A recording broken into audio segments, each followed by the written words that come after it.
Mi padre me expulsó de casa por decir la verdad sobre su pareja, luego atacó a mi hermana y la envió al hospital, culpándome de problemas legales, cuando se reveló lo que ocultaba. Mi infancia fue bastante normal. De esa normalidad que recién valorás cuando la perdés y entendés que era un privilegio. Mi mamá, Laura, era el centro de todo. Leía conmigo a la noche, nos sacaba a mí y a mi hermana Sofía de la cama cada vez que había un documental interesante en la tele, y siempre tenía galletitas calientes listas cuando nos enfermábamos. Los viajes largos de fin de semana, la música bajita, las ventanillas abiertas y mamá contando historias sin principio ni final, así funcionaba mi familia. Mi papá, Daniel, en ese entonces era un hombre tranquilo, presente. No hacía ruido, no necesitaba destacarse, pero estaba ahí. Los dos se complementaban tan bien que yo creí, durante mucho tiempo, que todas las familias eran así. Estaba equivocada. Cuando yo tenía 11 años, mi mamá murió en un accidente de tránsito. No hubo últimas palabras. No hubo despedida. Solo una llamada breve, adultos hablando con un tono que no reconocía, y mi mundo se frenó en seco. Hay pérdidas que entendés enseguida. Y hay otras que se congelan adentro tuyo y se van descongelando años después, de a poco, en pedazos. Ese año fue el más largo de mi vida. Todo lo que vino después del funeral parecía una película en cámara lenta, la casa más silenciosa, los olores conocidos desaparecidos, las rutinas chicas sin nadie que las sostuviera. Sofía lloraba mucho. Yo no. Yo aprendí a tragarme todo. La gente decía que yo era fuerte. La verdad es que no sabía dónde llorar. En ese vacío, Daniel se convirtió en nuestro único sostén. Nos llevaba a la escuela, cocinaba comidas simples, nos recordaba que nos laváramos los dientes, que hiciéramos la tarea. Cumplía cada promesa con el cuidado de alguien que tiene miedo de perder otra cosa más. Yo me aferré a él como a un salvavidas. No porque fuera perfecto, sino porque no había nadie más. Pero incluso entonces, algo empezó a torcerse. No de golpe. No con grandes explosiones. Solo silencios un poco más largos de lo normal. Noches en las que Daniel se quedaba mirando a la nada. Conversaciones que se cortaban antes de tiempo. Nuestra familia seguía ahí, pero el eje había cambiado. En ese momento no lo entendí. Los chicos rara vez notan cuando los cimientos se están resquebrajando. Solo sienten más frío, sin saber por qué. Yo creía que mientras Daniel estuviera ahí, todo iba a estar bien. Lo creía porque necesitaba creerlo. Mirándolo hoy, lo veo claro, la muerte de mi mamá no solo se llevó a una persona, cambió el rumbo de toda la familia. Y aunque Daniel hizo lo que pudo, esa herida dejó un hueco que, años más tarde, cuando alguien más entró en escena, empezó a arrastrar todo hacia un lugar que nadie habría imaginado. 2 años después de la muerte de mi mamá, Daniel me dijo que había conocido a alguien. Lo dijo con muchísimo cuidado, como si cada palabra pudiera romper algo frágil que todavía quedaba en la casa. La mujer se llamaba Nicole. Bastante más joven que mi papá. Energética. Sonriente. Siempre hablando de lugares a los que sí o sí había que ir y de cosas que valía la pena probar al menos una vez en la vida. Al principio, no me opuse. No soy tan ingenua como para pensar que mi papá tenía que vivir anclado al pasado para siempre. Solo esperaba con una inocencia que hoy me da un poco de bronca que esta persona nueva entrara a nuestra familia, y no que se lo llevara a él fuera de ella. Nicole trajo otro ritmo, viajes improvisados, cenas tardías. Planes de fin de semana decididos a último momento. Y Daniel, el hombre que antes ponía el despertador para llevarnos a caminar los domingos a la mañana, empezó a faltar. Primero fue una caminata, después otra. Y después se volvió costumbre. Llamaba menos. Las charlas se acortaban. Estoy ocupado se volvió su respuesta automática. Las tradiciones con mamá empezaron a desaparecer una por una. El aniversario de su muerte, el día en que todos los años íbamos al cementerio, llevábamos flores y le hablábamos, pasó sin nada. No hubo visita. No hubo llamado. Solo un vacío. Y la sensación de que alguien había borrado una fecha del calendario sin avisar. Me acuerdo de haberme quedado parada en la cocina, mirando el almanaque, y pensar, hay cosas que desaparecen sin hacer ruido, pero duelen igual. Nicole empezó a estar cada vez más presente. Llenó el living con fotos de viajes. Las cenas familiares se volvieron raras. Y cuando sucedían, la conversación giraba alrededor del próximo destino, del próximo plan. Sofía y yo escuchábamos desde la mesa como si fuéramos invitadas de paso. Nadie preguntaba cómo nos iba en la escuela. Nadie recordaba que esa semana teníamos un acto. No odié a Nicole de entrada. Lo que sentía era desubicación. Ella no gritaba, no insultaba, no nos trataba mal. Solo ocupaba tiempo. Y el tiempo era lo único que a mi papá le quedaba para darnos. Cada vez que yo intentaba hablar algo serio, Nicole aparecía con un plan nuevo y se lo llevaba. Cada vez que yo necesitaba que él estuviera, él estaba en camino. Una noche lo vi cerrando una valija. Le pregunté a dónde iba. El finde me dijo, ¿y nosotras? Se quedó quieto un segundo. Solo un segundo. La próxima. Esa próxima nunca tuvo fecha. Ahí entendí lo que más miedo me daba. Estaba perdiendo a mi papá por segunda vez. La primera fue cuando la muerte de mi mamá lo arrancó de nuestro mundo. La segunda fue peor, porque esta vez se iba solo. De a poco. Entre risas, viajes y fotos lindas. Y esa pérdida sin velorio, sin despedida fue la más difícil de aceptar. Después de que Nicole entró en la vida de mi papá, las noches en las que mi hermana y yo nos quedábamos solas en casa se volvieron cada vez más frecuentes. Al principio era un ratito, después toda la noche, y más tarde fines de semana enteros decididos a último momento con la frase de siempre: papá tiene algo que hacer. Aprendí a cerrar con llave con más cuidado, a revisar la cocina antes de dormir y a calmar a Sofía cuando escuchaba autos en la calle. Me repetía: ya soy grande, me arreglo. Pero hay cosas que ningún chico debería tener que arreglar. El accidente pasó una noche de lluvia. Sofía se resbaló en la escalera. Se escuchó un golpe seco y después sangre tanta que supe al instante que no era un simple raspón. Se agarraba la frente, temblando, con los ojos enormes de miedo. Busqué una toalla, presioné como pude, mis manos estaban frías y empapadas. Llamé a mi papá. Sonó. Y sonó. Nadie atendió. Llamé de nuevo. Y otra vez. Finalmente atendió Nicole. Hablé rápido y claro: mi hermana está herida, sangra mucho. Necesito a papá ya. Hubo un silencio un segundo demasiado largo y después dijo, con voz plana: tu papá está ocupado. Antes de que pudiera decir algo más, cortó. En ese instante entendí lo que es quedar abandonada en una situación de peligro. No porque no haya adultos en tu vida, sino porque los adultos eligen no estar. No volví a llamar. No discutí, corrí a la casa de los vecinos. Ellos nos llevaron al hospital. A Sofía tuvieron que suturarla. Yo me senté a su lado, le agarré la mano y escuché el sonido del metal. Cada chasquido era un recordatorio de que esto no debería haber pasado. Mi papá llegó tarde. No corrió, no entró en pánico.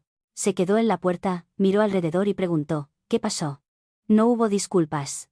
No hubo preguntas sobre por qué no había podido contactarlo. No hubo reconocimiento de que alguien había cortado la llamada. Solo una incomodidad cubierta de silencio. Esa noche no dormí. No por miedo, sino por una bronca que me dejó entumecida. Empecé a unir todo: las veces que nos dejaban solas, las llamadas sin respuesta, las tradiciones olvidadas. El accidente de Sofía no fue un hecho aislado, fue el momento en que salió a la luz un problema que llevaba tiempo creciendo. Al día siguiente intenté hablar con mi papá. Le conté de la llamada, de cómo Nicole había cortado. Él escuchó, asintió y dijo la frase que me dejó claro que todo estaba torcido: Nicole solo estaba preocupada. ¿Preocupada al punto de bloquear una llamada de emergencia? Desde ese día empecé a registrar todo: fechas, palabras, ausencias. No para vengarme, sino para protegerme. Aprendí una lección amarga: el mayor peligro no es cuando alguien grita, sino cuando se corre a un costado con suavidad y te deja arreglártela sola en una situación en la que jamás deberías estar sola. Si hubieras estado en mi lugar en ese momento, ¿qué habrías hecho? Creer que fue un malentendido e intentar arreglar las cosas, avisar a otros familiares y poner límites de seguridad. Registrar todo y buscar ayuda legal de inmediato. ¿Cuál elegís, y por qué? Hay límites que no están escritos, pero todo el mundo entiende. Para mí, ese límite tenía un nombre: mi mamá. Lo descubrí una tarde cualquiera. Entré al living y me quedé dura. Sobre la chimenea, el lugar donde durante años estuvo la foto de mi mamá, ahora había otro marco. Nicole y mi papá, sonriendo radiantes en algún viaje. La foto de mamá había desaparecido. Sin aviso, sin explicación. Sin permiso. Como si los recuerdos se pudieran correr del lugar para hacerle espacio a un presente más cómodo, pregunté. Nicole respondió, liviana: me pareció que algo nuevo quedaba más alegre. Mi papá no dijo nada.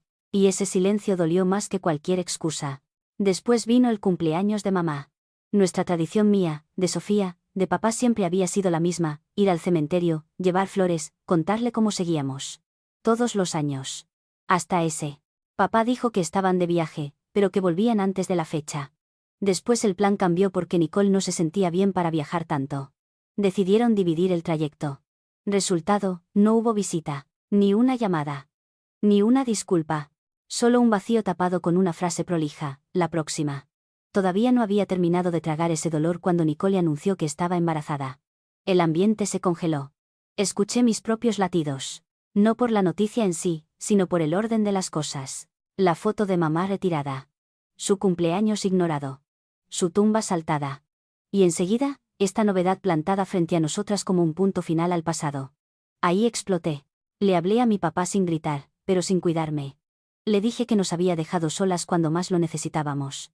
Que había borrado a mamá de una manera imperdonable. Que no se podía construir una familia nueva pasando por arriba de la anterior. Después miré a Nicole y dije todo lo que venía tragándome hacía demasiado tiempo, que no solo se había quedado con el tiempo de mi papá, sino que se había metido encima del recuerdo de mi mamá. Que cortar una llamada en una emergencia y sacar su foto no eran accidentes. El living estalló. Mi papá se puso furioso. Me gritó que subiera a mi cuarto. Nicole lloraba. Sofía se quedó contra la pared, pálida. Todo pasó rápido. Pero lo suficientemente lento como para entender algo clave, la verdad les molestaba más que cualquier insulto. Esa noche vino mi abuelo a buscarme. Nadie explicó nada. Mi papá no me miró. No me escribió. No preguntó dónde estaba. Me fui de la casa con una mochila y una certeza muy clara, había dicho lo que tenía que decir, y el precio era quedar afuera. No me siento orgullosa de mis palabras. Pero tampoco me arrepiento. Porque hay momentos en los que callarse deja de ser amable, y pasa a ser complicidad. Mi papá me echó de la casa esa misma noche. No de una forma escandalosa, sin tirar cosas ni gritar frente a los vecinos. Lo hizo con una voz fría y corta, como alguien que ya había tomado la decisión antes: subí a tu cuarto, arma tus cosas. Tu abuelo viene a buscarte. Sin preguntas. Sin discusión. Sin darme la oportunidad de explicar nada ni de bajar un cambio. Solo una puerta que se cerró de manera prolija. Y definitiva. Armé el bolso en silencio. Cada cosa que metía llevaba un recuerdo encima: el libro que mamá me leía antes de dormir, la remera que usé en el último viaje cuando todavía estábamos todos. Esperé una señal, un golpe en la puerta, un estoy caliente, después hablamos. No pasó nada. Mi abuelo llegó rápido. Mi papá no salió a despedirme. No me miró. No me escribió después. Me fui de esa casa como una visitante a la que se le había vencido la estadía. Ni más ni menos. Los días en lo de mis abuelos fueron lentos y pesados. Ellos me cuidaban, me contenían, pero ese cariño no llenaba el hueco del abandono. Dormía en el cuarto viejo de mi papá, escuchaba el crujido del piso de madera a la noche y me hacía la misma pregunta una y otra vez: ¿qué hice tan mal como para merecer esto? Hubo mañanas en las que me desperté con un arrepentimiento muy real. Arrepentida por las palabras duras, por haber hablado desde la bronca, por no haberme callado a tiempo. Pero enseguida aparecía otra sensación, igual de real: no sentía que estuviera equivocada. No inventé nada. No exageré. No mentí. Dije lo que había pasado: las llamadas cortadas, las tradiciones olvidadas, la foto de mamá sacada del lugar donde siempre estuvo. Si la verdad lo había enfurecido al punto de echarme de su casa, entonces el problema no era la verdad. Lo que más dolió no fue irme. Fue el silencio después. Ni un mensaje preguntando si estaba bien. Ni una llamada para saber dónde estaba. Como si, de un día para el otro, hubiera dejado de ser su hija para convertirme en un problema incómodo del que había que alejarse. Mirando hacia atrás, entendí algo que me heló: la relación con mi papá ya estaba resquebrajada desde hacía tiempo. Esa noche no la rompió. Solo fue el momento en que la grieta ya no aguantó más. Hay vínculos que no se rompen por una frase. Se rompen por demasiados silencios acumulados.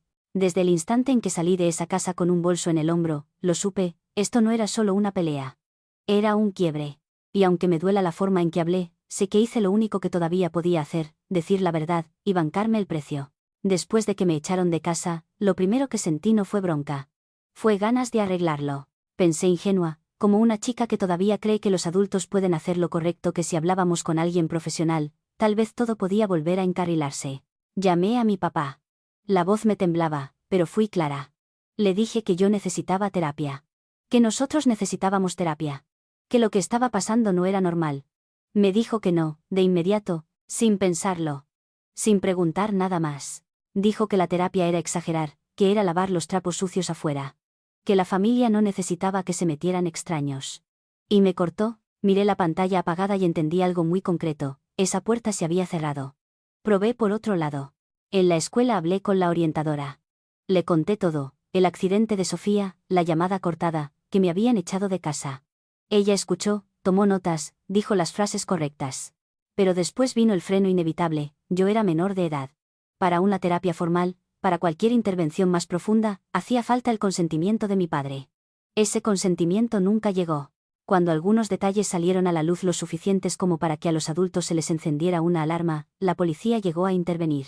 No porque yo quisiera hacer lío, sino porque había señales que no se podían ignorar. Vinieron. Preguntaron. Dejaron constancia.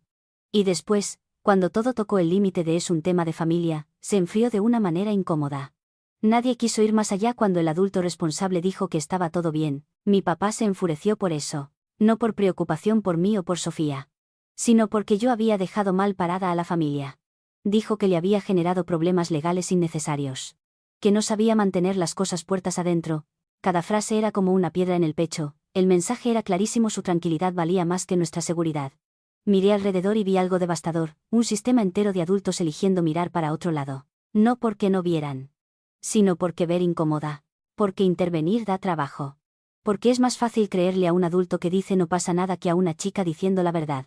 Ahí entendí cómo se siente la impotencia de verdad. Es como estar frente a una pared altísima, golpear desde adentro y escuchar cómo del otro lado bajan la voz a propósito. No te atacan de frente. Te abandonan. En esas noches pensé mucho en mi mamá. Ella siempre decía que si alguna vez sentía que algo estaba mal, no dejara que nadie me convenciera de que era normal. Me aferré a esa frase como a una cuerda, porque cuando todas las puertas oficiales se cierran, lo único que te queda es no sumarte al silencio.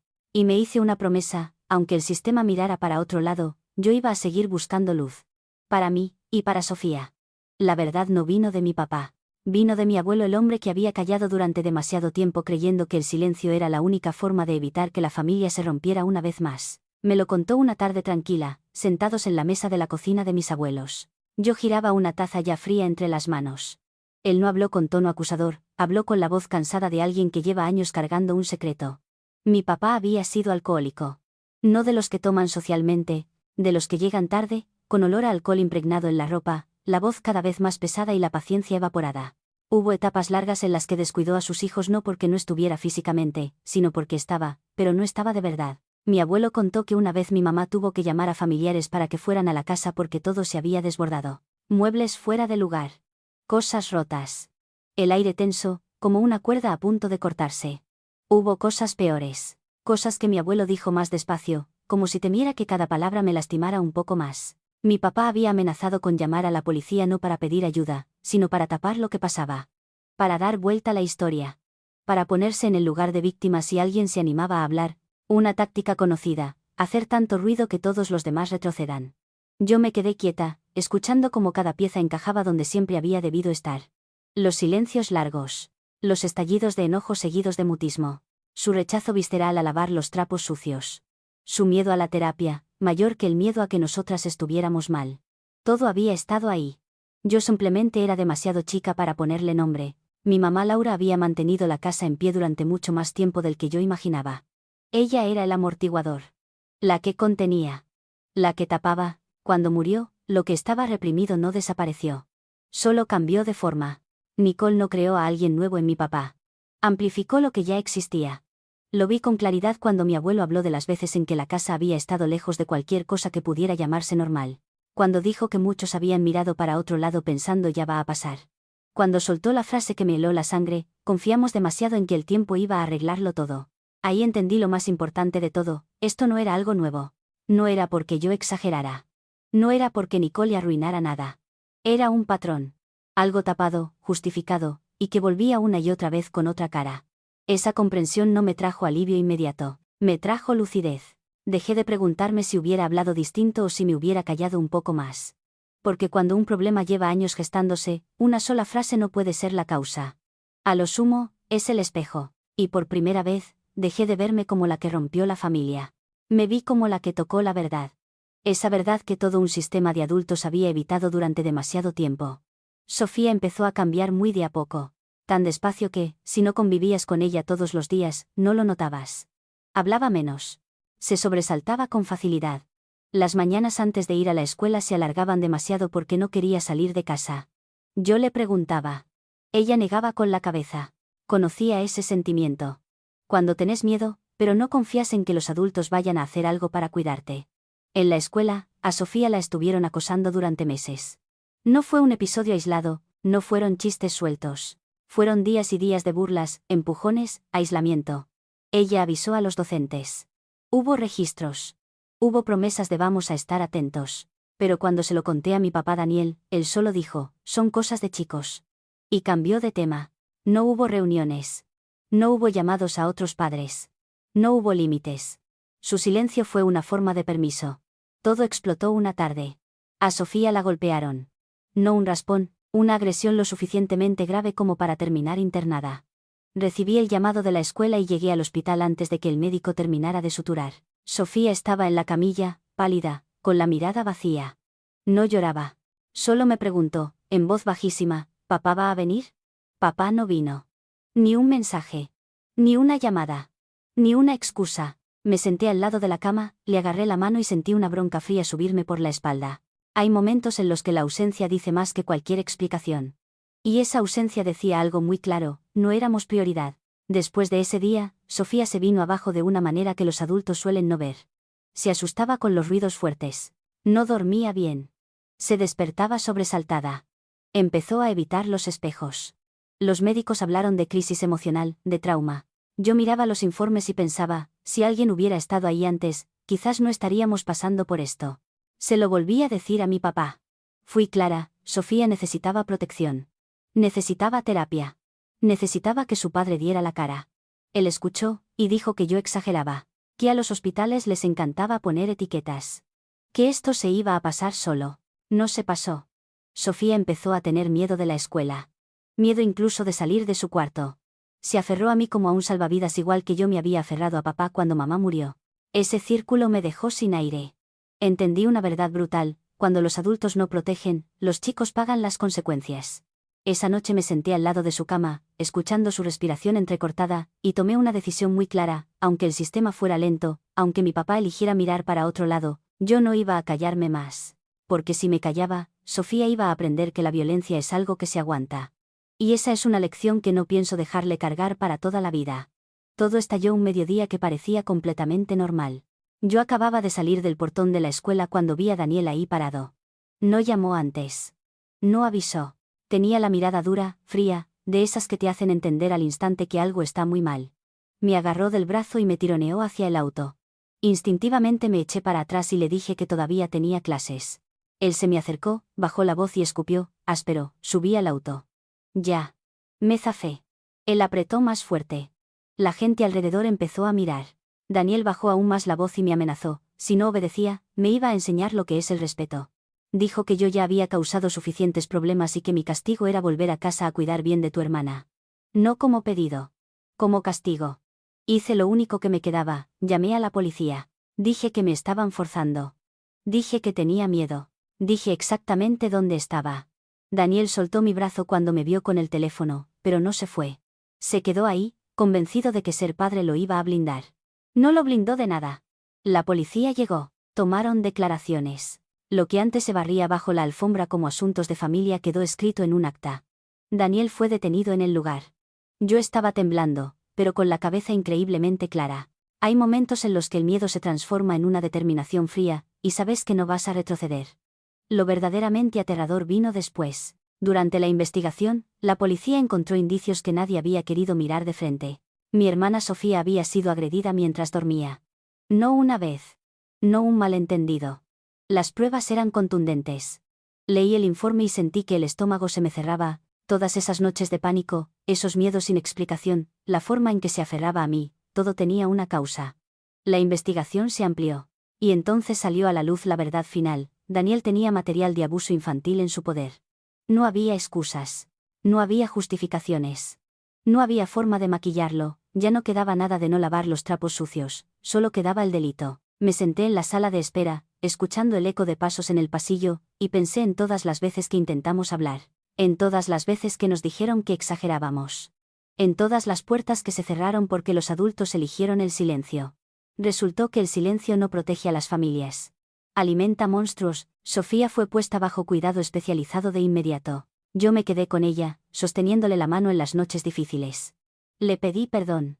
No por haber hablado, sino por haber creído que los adultos iban a arreglar las cosas solos. Le prometí que esto terminaba ahí. Daniel ya no era un padre confundido. Era un investigado. Y por primera vez, la verdad no fue distorsionada para salvar la imagen de nadie. Estaba ahí, cruda, obligando a todos a mirar. Este punto no fue una victoria. Fue supervivencia. Y cuando salí de la comisaría esa noche, lo supe con absoluta claridad, el camino por delante iba a ser largo. Pero ya habíamos salido de lo peor. Mi papá fue encarcelado. Se terminaron las llamadas de madrugada. Se terminaron las negaciones. Quedaron los expedientes, los calendarios de audiencias y las puertas que se abren y se cierran con tarjetas magnéticas. Nicole también quedó bajo investigación no por lo que dijo, sino por lo que sabía y eligió callar. Hay relaciones que no necesitan complicidad activa, el silencio en el momento justo también alcanza para ser culpable. La familia paterna dio la espalda rápido. Quitaron herencias, cortaron vínculos, bajaron fotos. Nadie quería cargar con ese apellido. No los culpo.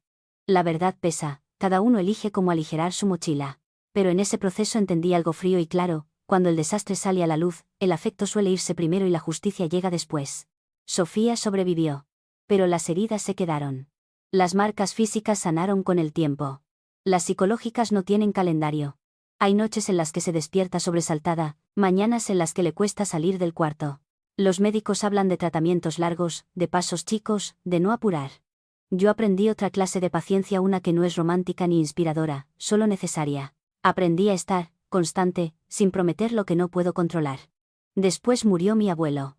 La llamada llegó una tarde gris. Me senté en el piso de la cocina, apoyé la espalda en la heladera y sentí que se iba uno de mis apoyos más grandes. Él me creyó cuando el sistema adulto miró para otro lado.